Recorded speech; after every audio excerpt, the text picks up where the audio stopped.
Ya he mostrado varios versículos donde claramente dice que la única condición que Dios tiene para nosotros es que nos humillemos como pueblo y que sean los representantes del gobierno los que se humillen ante Él. Y para llegar a eso dijimos que tenemos que buscar personas éticas. ¿Dónde las vamos a encontrar? Bueno, no tiene que ser en la iglesia, pero ese es el lugar idóneo, es el lugar el que se supone que debería ser el que esté enseñando la ética y la moral. Pero el punto es de que hemos sido engañados, la Biblia lo pone bien claro, que nuestros pensamientos no son los pensamientos de Dios y que nuestros caminos no son los caminos de Dios. Escuche esto, por favor. El hecho de que hayamos nacido de nuevo, que hayamos reconocido nuestro pecado, que estamos clamando a Dios que nos ilumine con su palabra, que su Espíritu Santo more en nosotros y todo, no significa que ya nuestro corazón se curó y que ya no es engañoso. Nuestro corazón va a seguir engañoso hasta el último segundo, hasta el último aliento que tengamos en este cuerpo. Y nuestros pensamientos no van a alcanzar la dimensión de Dios mientras estemos en este cuerpo. Recuérdense que el apóstol Pablo, habiendo sido llevado al tercer cielo, habiendo recibido grandes revelaciones y todo, declaraba que aún él tenía una batalla consigo mismo, que lo que quería hacer no lo hacía porque encontraba otras leyes en su cuerpo. Entonces todas esas mentiras que hay en nosotros, las tenemos que ir derribando, y la única forma de hacer las cosas en Dios es despojarse de lo viejo, pero vestirse de lo nuevo. Es dejar de mentir, pero empezar a hablar verdad. Es dejar de robar, pero empezar a trabajar y ser proactivo. No es simplemente ya no robo, ya no mato, ya no fumo, ya no grito, ya no. ¿Qué llenó ese vacío? Si no lo llena nada, pasa lo de los espíritus inmundos que andan vagando y encuentran a una persona, y cuando lo echan fuera a ese demonio, entonces se va. Pero si no se llena la casa de donde fue echado fuera, regresa con 7 peores, dice. ¿Ven? Entonces eso es lo que pasa con el evangelicalismo. Hemos limpiado la casa cuando reconocemos que somos pecadores. Hemos reconocido que es por la misericordia y la gracia del Señor Jesucristo y de Dios que ahora somos nueva criatura, pero nos quedamos como niños. Y entonces el enemigo, como dicen, es como robarle un dulce a un niño. Pues así está haciendo con nosotros. Nos está robando las perlas preciosas de la palabra de Dios. ¿Por qué? Porque nos tiene embobados, y especialmente con líderes. Cuando los líderes son los que creen la mentira que se ha recibido y luego la imponen en sus diferentes organizaciones, ¿verdad? Los que tienen varias iglesias, los que son denominaciones así bien grandes, con junta directiva nacional, internacional, local y todo lo demás, entonces están sirviendo de tropiezo. ¿Por qué? Por ejemplo, esas denominaciones que se declaran apolíticas y que hasta se castigan sí castigan a los miembros de su iglesia que quieren participar en política, prácticamente no han estudiado las escrituras. Y lo que yo quiero hacer hoy es hacerle ver, llamarle la atención a esto. ¿Por qué creemos lo que creemos hoy en día? Nosotros. ¿Por qué estamos en la denominación que estemos? ¿Por qué estamos en la congregación que estemos? ¿Por qué aún sin reunirnos en ninguna congregación nos reunimos un grupo que creemos esto? ¿De dónde estamos sacando esas enseñanzas? De la Biblia. Sí y no. Estamos sacando las enseñanzas de lo que algunos interpretan de la Biblia, no de la misma Biblia. Porque hay un montón de cosas que se practican que no están en la Biblia. Son religiosidades, son tradiciones. Entonces tenemos que ponernos de acuerdo en que vamos a creerle a la Biblia. Ahora, lo que quería decir con eso es, ¿por qué creemos lo que creemos? Porque tenemos maestros que nos lo han enseñado o que nos lo están enseñando. Y ellos lo han aprendido de otros maestros, y estos otros de otros de otros. La cosa es que, en última instancia, lo que nosotros entendemos no es 100% lo que dice la Biblia, sino lo que otros nos han enseñado que dice la Biblia. Y tristemente, han sido personas que no se paran a usar el raciocinio. Fíjese, todos los países en todos los países hay diferentes creencias. En unos creen en otros dioses, en otra religión. En otros, aunque dicen creer en Dios, el Creador, y en Cristo, tienen diferentes conceptos del cristianismo. Y el ejemplo que tenemos que tomar es que las naciones que han creído que la Biblia también es la que instruye el gobierno civil, son las que han prosperado. Vayámonos a Europa. La nación más grande fue y sigue siendo ahorita, ya recuperándose con el nuevo presidente, con Trump, Estados Unidos. Ellos se basaron 100% en la escritura de su constitución en conceptos bíblicos. Y han mantenido, mientras mantuvieron la cercanía de los conceptos bíblicos, todo el mundo quería irse a Estados Unidos porque era un lugar lindo para vivir.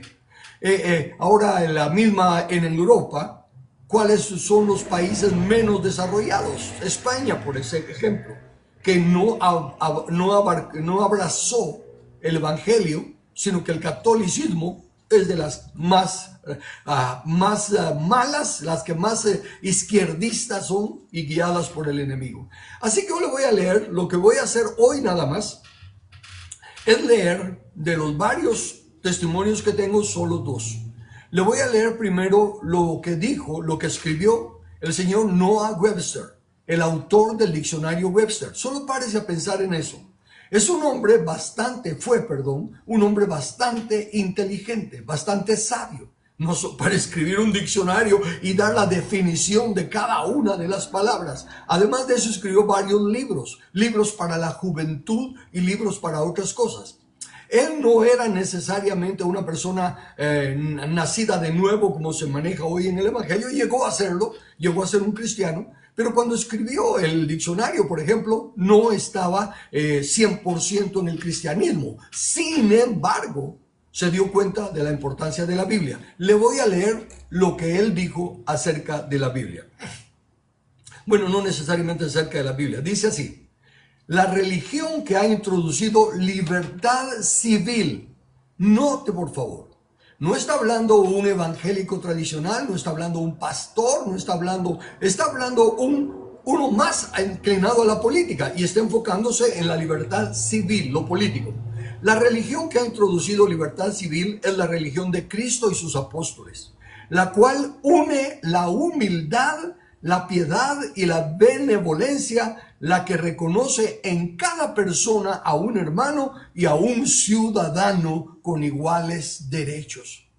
Este es el cristianismo genuino y a este debemos nuestras constituciones. ¿Se está dando cuenta? Él dice claramente, nosotros debemos la constitución al concepto del cristianismo. Voy a usar una frase que es la que quiero que impacte. Él está diciendo, nosotros mezclamos a Dios en política. Es el cristianismo. En nuestra constitución es libre de gobierno. Los preceptos y principios morales contenidos en las escrituras debe formar la base de todas nuestras constituciones y leyes civiles. Es por eso que la misericordia de Dios, es el último libro que escribí, presento como las instrucciones de la Biblia nos dicen qué argumentos, qué artículos deben de ir en la Constitución para que sea aprobada por Dios y que sea la Constitución del reino. Sigo leyendo al diccionario, al señor Webster. Estos principios tienen verdad inmutable como su fundamento y están adaptados a las necesidades del hombre en toda condición de vida.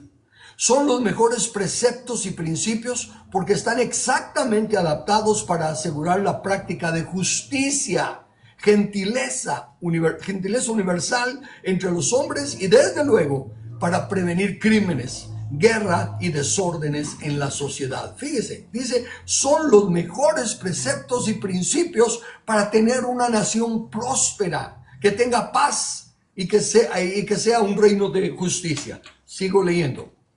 Ninguna de las leyes humanas dictadas por principios diferentes a estos del evangelio puede asegurar estos objetivos.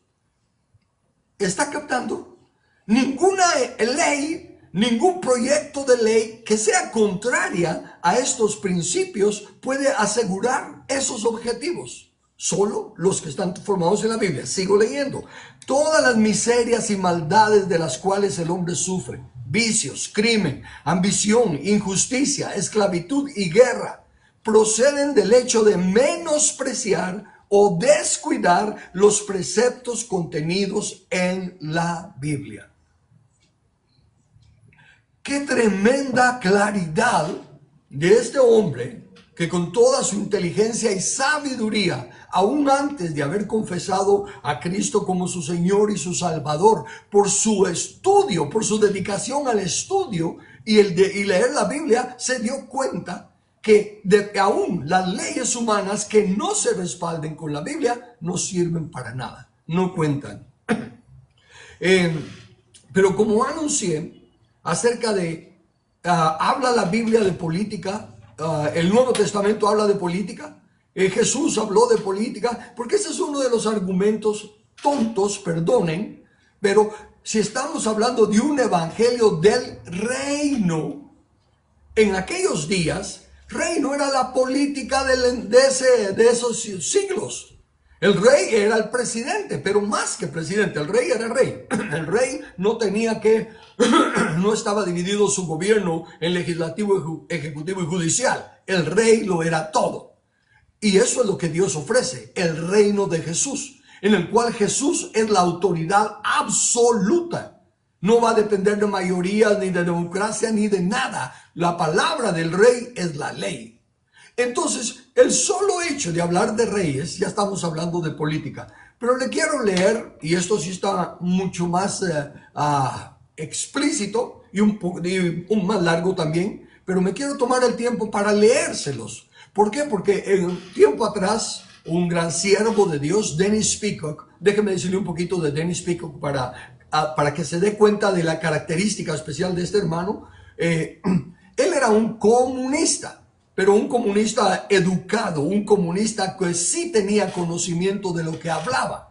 Y precisamente él por eso cuestionaba cosas del cristianismo, hasta que, una vez más, leyendo la Biblia, encontrando que sus argumentos estaban, que sus metas estaban buenas, pero que su medio no era el comunismo, sino que era el cristianismo, era la Biblia. Entonces él se convirtió, lo reconoce como apóstol, es un hombre de negocios, el autor del libro Haciendo Negocios a la Manera de Dios y de varios otros principios, y se ha dedicado al equipamiento de los cristianos en aspectos gubernamentales también. Y una de las cosas que él decía, porque tuve la dicha de conocerlo, de llegar a ser su amigo, de intercambiar hasta bromas y todo lo demás, y una de las cosas que él decía es, lo que yo le pedí a Dios fue que no me quitara mi mente de comunista, en el sentido de que no me tragaba nada si no tenía la prueba, tampoco iba a aceptar el cristianismo si no lo podía comprobar, ¿verdad?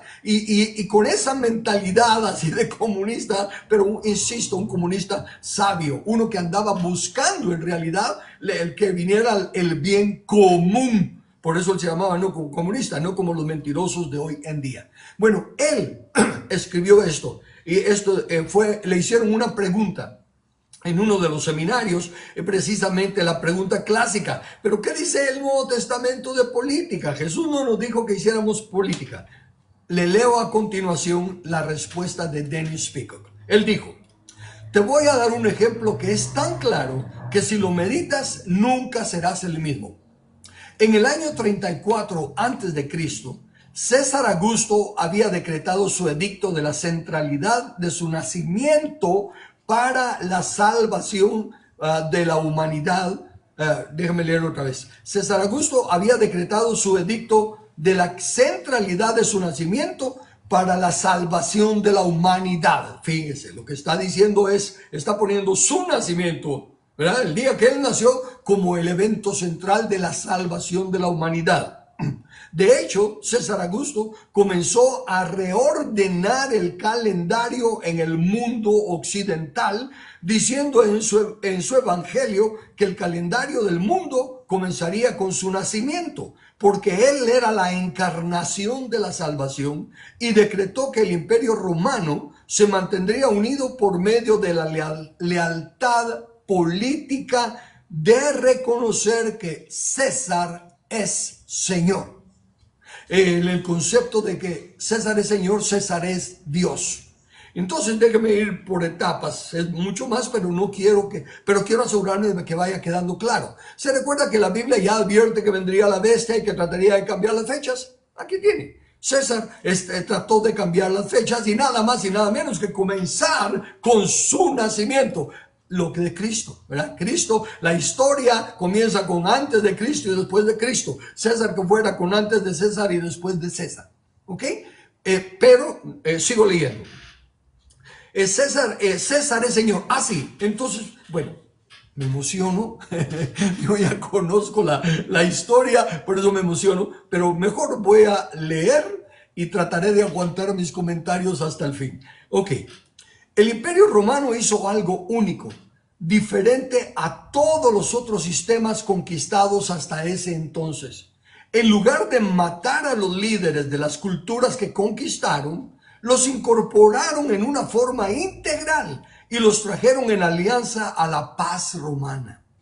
La forma en que los mantenían juntos era a través de un factor aglutinante. César es Señor. Tengo que explicarlo. Conquistaron a Grecia, conquistaron a Atenas, a los asirios, a Babilonia, conquistaron. Y lo que hacían era, sigan con su gobierno, sigan con ustedes como estaban organizados y todo, sigan adelante. Lo que es más, sigan con su religión, con los dioses que ustedes creen. La única condición que tienen que recordar, es el pacto que hay entre nosotros, es que César es el Señor. César es Dios. Y traduciéndolo a la palabra griega, es curios. Entonces, ¿verdad? El pacto romano, en lugar de matarlos y decirles sigan sirviéndome, pero el pacto es César es curios. César es el Señor. No les importaba la naturaleza de las religiones locales. El judaísmo no presentaba ninguna amenaza para ellos, siempre y cuando los judíos estuviesen dispuestos a hacer la declaración política de lealtad: César es Señor. Cuando Jesús apareció en escena, trastornó la situación, en el sentido que él afirmó que era Rey de Reyes y Señor de Señores, lo cual en el contexto de la historia y tiempo de su declaración no es una declaración religiosa, sino que política, pues reyes y señores son oficios políticos. Cuando Jesús dijo, yo soy Rey de Reyes y Señor de Señores, lo que estaba haciendo, escuche esto, lo que estaba haciendo era el acto supremo de sedición y traición. Desde la forma en la que lo vieron todas las personas de esos tiempos es que hay alguien que está traicionando el pacto de que César es Señor y está declarándose él mismo Señor. Está haciéndose Dios. Ya César ya no es el Dios, él está haciéndose el Dios. Es uno que está atacando el pacto romano. Lo que tenía unidas a todas las naciones conquistadas no era su religión, no era ninguna otra cosa, excepto el pacto de César es Señor. Y Jesús vino y dijo que él era rey y que él era Señor. Al mismo Pilato se lo dijo, tú dices que yo soy rey, mi reino no es de este mundo. Y todo. Entonces, note por favor, Jesús es Señor. No es una declaración religiosa. Es una declaración política y en contra del gobierno existente. No era una competencia, era una rebeldía, era un levantamiento hasta cierto punto. Dice, sigo leyendo, lo que estaba haciendo era el acto supremo de sedición y traición. Por eso fue que Pilato lo tuvo que crucificar, porque los líderes judíos le dijeron, si no pones a este líder sedicioso en la cruz, le vamos a decir al César que violaste el estándar máximo por el cual este imperio se mantiene unido, siendo el de supremacía política de César es Señor. Jesús está violando eso, y cuando Pilato, no encontrando culpa en él, quería liberarlo, le dijeron: vamos a acusarte ante César de que estás dejando que alguien que va en contra de César, el Señor, esté vivo. Por eso fue que Pilato tuvo que crucificar a Jesús. Sigo leyendo porque tiene más. De hecho, era un crimen religioso que un sacerdote de cualquier secta en el Imperio Romano orase por el César. ¿Se está dando cuenta? Era un crimen religioso que un sacerdote orase por el César. ¿Por qué? Porque si uno podía orar por César, era tomar la posición de que se tenía una posición más alta en el universo que Dios, que César. Por eso era ilegal orar por César.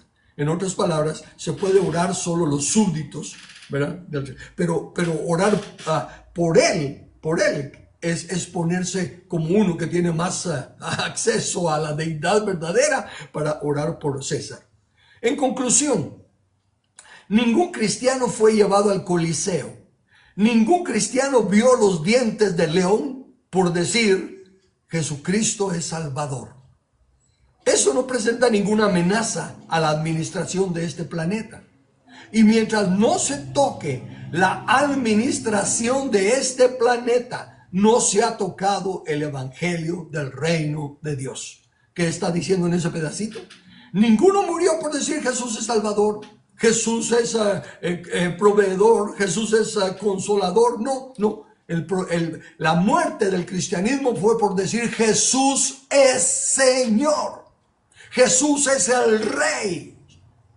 Y entonces fue una declaración política en rechazo al César, que era el rey, y todo. Ahora, lo que dice aquí, decir Jesucristo es Salvador no le da ninguna amenaza a la administración política del tiempo. ¿De qué? Mire, podemos declarar que Jesús es Señor de Guatemala. Podemos declarar que el reino de Dios es todopoderoso y decir todas las verdades, pero su sola declaración así de Salvador y de todo, y como llamarle Rey y Señor con ese concepto religioso, no le hace cosquillas a la política chuca y asquerosa de nuestras naciones. No está en nada afectando el sistema. Por eso es que si hubiese sido porque los cristianos primero se hubieran enfatizado solo en salvar a las almas perdidas, para darle de comer a los pobres y todas las buenas obras que se hacen hoy en día y todas las campañas para tratar de alcanzar a otras personas para que se salve su alma y todo lo demás, eso no le daba ningún problema a Roma. Por el contrario, le facilitaba las cosas como se le facilitan hoy al enemigo, diciendo que los cristianos no se involucran en política, diciendo que lo más que podemos hacer es orar a Dios y que Dios haga algo. Eso no cambia la sociedad, eso no cambia el gobierno corrupto, eso no cambia todas las leyes injustas y satánicas. No le hace ni cosquillas al gobierno civil. Lo único a lo que le temen es que se empiece a formar un grupo de personas temerosas de Dios y que empiecen a decir: no se toca la educación de nuestros hijos, y si se meten con nuestros hijos, los vamos a sacar a patadas si es necesario. Ay, no, pero son la autoridad. Sí, pero toda la autoridad es establecida por Dios, y la autoridad de los padres es establecida por Dios, y no se la dio al gobierno civil para que se meta con nuestros hijos, nos la dio a nosotros. Y al que se le da la autoridad, la responsabilidad, también se le da la autoridad. Tenemos el respaldo del reino de Dios cuando actuamos de acuerdo a lo que Él nos ha delegado y lo defendemos de las manos de estos usurpadores del gobierno. Pero mientras no afectemos el cambio de los gobiernos y establezcamos uno conforme a la ley del rey, ¿estamos hablando de teocracia? Sí. No, pero el gobierno es laico. No, el gobierno es teocrático. Dios es el que pone su ley y Jesús es el Rey de Reyes con la ley de Dios. Los que estuvimos engañados, creíamos que teníamos que aguantarnos, creíamos que Dios sabe lo que está haciendo, Dios pone y Dios quita, y no es cierto. Dios no pone y Dios quita. Eso lo dijo un rey que se había levantado contra lo que le habían dicho de Dios, Nabucodonosor, y Dios lo puso como animal y se dio cuenta que Dios lo quitó y Dios lo volvió a poner. Entonces él dio un testimonio, de veras que Dios pone y Dios quita. Y Daniel se lo advirtió. Esa es la única vez que aparece eso, y han hecho una doctrina con la cual estorbamos al pueblo cristiano de reconocer que Dios lo que hace es que nos da las instrucciones para elegir gobernantes. Nos pone las condiciones que tenemos que buscar en los gobernantes, las condiciones que tiene que llenar alguien para pretender gobernar con el aval, con la aprobación de Dios. Eso es lo que Dios hace. Es como dice de las aves: el Padre Celestial las alimenta, no les llevan las lombricitas, ni las hojas, ni las frutas al nido. Él es el que provee todo y le da la capacidad a las aves para volar e ir y traer la comida. De igual manera con nosotros, nos da instrucciones claras y específicas de cómo elegir gobernantes, nos da instrucciones claras y específicas de lo que debe ser una constitución para que sea conforme a la voluntad de Dios, pero el trabajo lo tenemos que hacer nosotros. ¿Y cuál es el trabajo ahorita? En estos días, en esta era, se gana con votos. No se gana con ayunos y oración, se gana con votos. Lo que tenemos que estar es trabajando en enseñarle a... Mire, si se dice que el cristianismo en general es un 80% de Guatemala, entonces solo que es de enseñarle la verdad de la palabra de Dios y de que Jesús dijo: óigame, ustedes que no quieren participar en política, ¿cómo van a responder entonces a la oración de que Jesús nos dio, de que pidamos: venga tu reino aquí, a la tierra, y sea hecha tu voluntad aquí en la tierra? ¿Cómo lo vamos a lograr si no nos involucramos? Que quiera usted que Dios manipule a uno de estos corruptos y lo force y como títere a que haga la voluntad de Dios. Dios respeta el libre albedrío que nos dio. Él nos dio un libre albedrío, un derecho inalienable. Él lo respeta, por eso es que estamos como estamos, porque Él quiere trabajar, pero nos han limitado, nos han enseñado que no debemos de involucrarnos en política, y aunque sea sinceramente, están como Pedro sirviendo a Satanás. Y si Jesús les hablara otra vez, les diría: apártate de mí, Satanás, porque no pones tu mira en las cosas de Dios, en el reino de Dios, en la ley de Dios, sino en las cosas de los hombres. Y aquí este hombre, Dennis Peacock, lo presentó. Él, un hombre muy estudioso, muy conocedor de la historia y de la palabra de Dios, lo presentó de esta manera clara. Mientras no afectemos, otra vez, dice, mientras no se toque la administración de este planeta, o sea, los que están administrando, ejecutivo, legislativo y judicial, no se ha tocado el evangelio del reino de Dios. Queda un poco todavía. Pues el evangelio del reino trata quién va a gobernar este planeta. Con eso trata el evangelio del reino. ¿Quién va a gobernar este planeta? ¿Y en nombre de quién? Cuando uno dice Jesucristo es Señor, declara guerra contra los principados y sus poderes y sus poderes demoníacos, contra sus marionetas, los políticos actuales, y sus poderes demoníacos, y los abogados, perdón.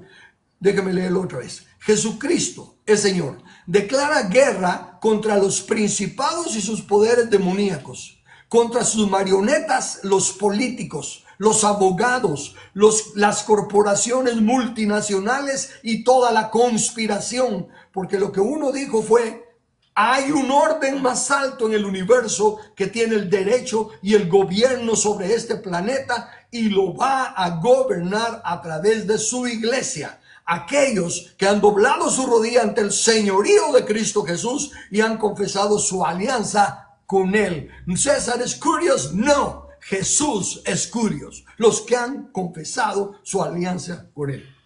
Cuando se empiece a hablar del señorío de Cristo, como lo hicieron los primeros cristianos, Faraón, el mundo, va a declarar guerra. Es por eso que este mensaje requiere de héroes. Hombres y mujeres que digan: esto tiene que cambiar, esto va a cambiar. No estoy dispuesto a aferrarme a mi vida para que esto no cambie. Debo dar de mi vida para que cambie. ya sea que te motive el futuro de tus hijos y nietos, o que te motive la justicia de Dios, no importa, que sea lo que sea, Dios, que lo que Dios use para motivarte. Cuando penetra en el corazón y se dice, no importa, mi vida no significa nada. Lo que importa es que la voluntad de Dios sea hecha en la tierra y esta situación va a cambiar.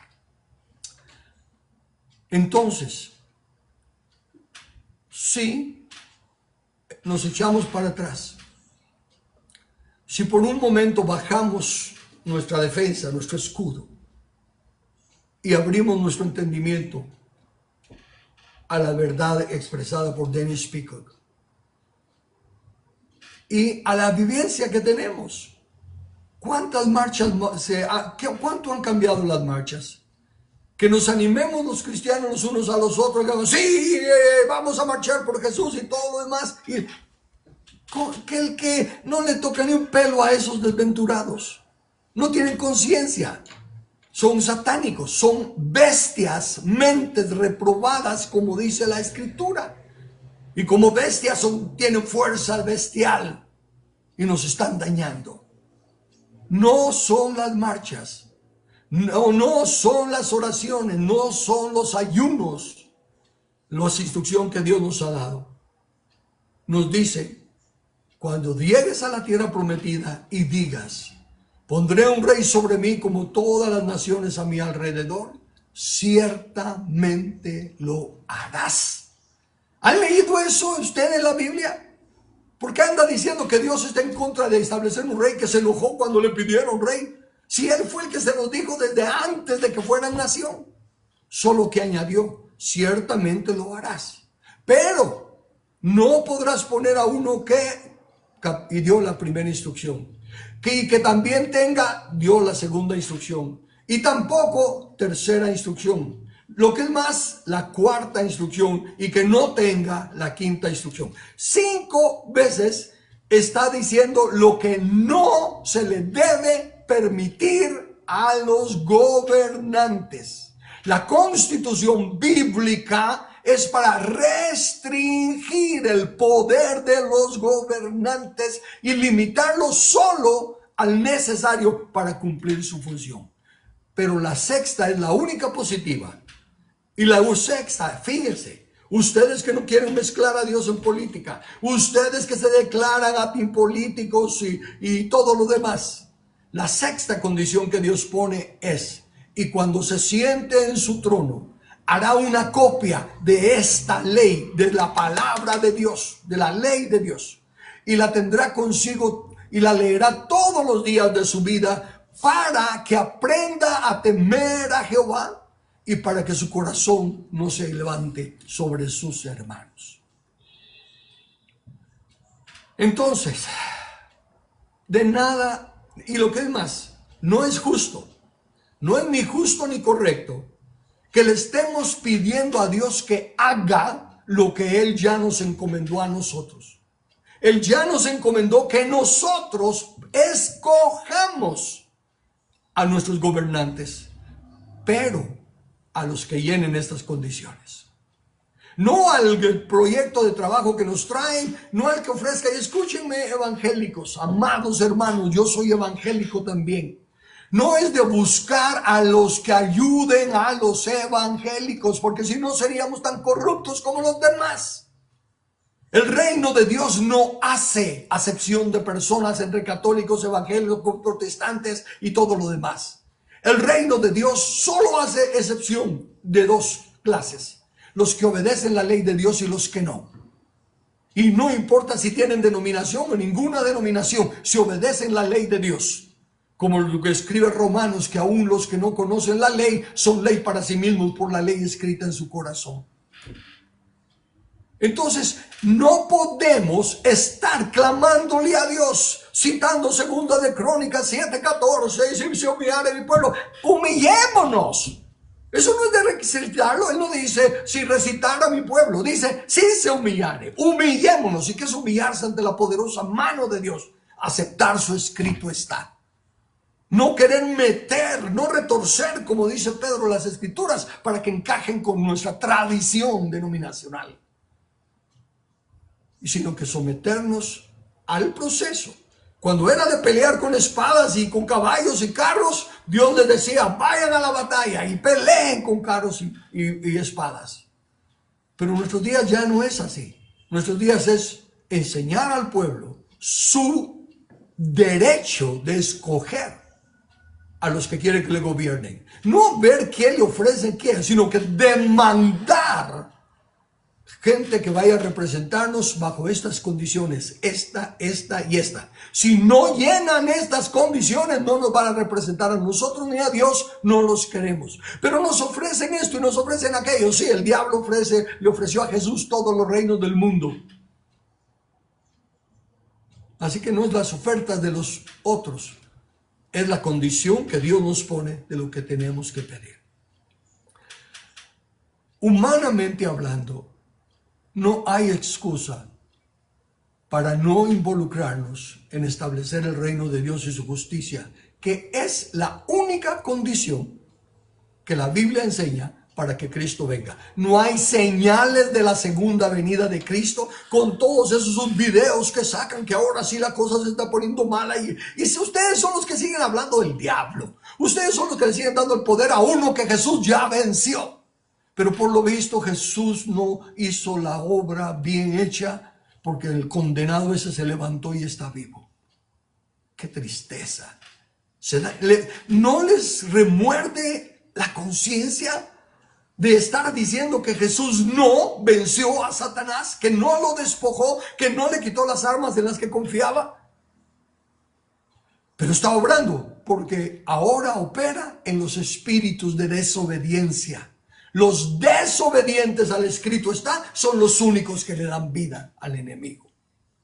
Entonces, ya para terminar, quizá mañana será mi última parte de este tema de fundamentos de gobierno. Le presenté primero lo que la Biblia dice. Le mostré cómo sí es bíblico y necesario y es un mandamiento del Evangelio del Reino. Le estoy presentando ahorita personajes con los que no se puede dudar de su inteligencia y su sabiduría. Mucho más preparados que la partida de pastores, perdonen, que andan enseñando lo que no saben en aspectos de política. Así que ya no tenemos excusa. Es como cuando Dios le dijo a Ezequiel, ve y profetiza. No te van a hacer caso. Les va a gustar y les va a traer gozo a sus oídos, oírte como un cantante de amores, pero no te van a hacer caso. Sin embargo, debes de ir y predicarles, porque en ese día, cuando Dios manifieste su plan, su programa, porque dice, mi consejo permanecerá y se haré lo que yo quiero. Cuando lo haga, todos los que dijeron a políticos, no nos mezclamos en esto y lo otro, se van a dar cuenta de su gravísimo error. Muy bien, entonces, sí, la Biblia habla de política porque el reino de Dios es un reino político, con leyes, estatutos y decretos, los que hacen sabia a la nación y la hacen grande, tal y como está escrito en la misma palabra de Dios. ¿Qué nación grande hay que tenga dioses tan cercanos a nosotros? ¿Y qué nación grande hay que tenga estatutos y leyes tan justas como son todas estas leyes que Dios pone delante de nosotros? ¿Por qué siguen luchando contra Dios? ¿Por qué, al igual que los fariseos, que decían que los gobernantes no creían y que ellos tampoco creían, cuando la Biblia dice muchos creyeron, pero porque amaban más la gloria de los hombres que la de Dios, no lo hicieron público? ¿No estarán ustedes en la misma condición, amando más su puesto y sus posiciones que la gloria de Dios?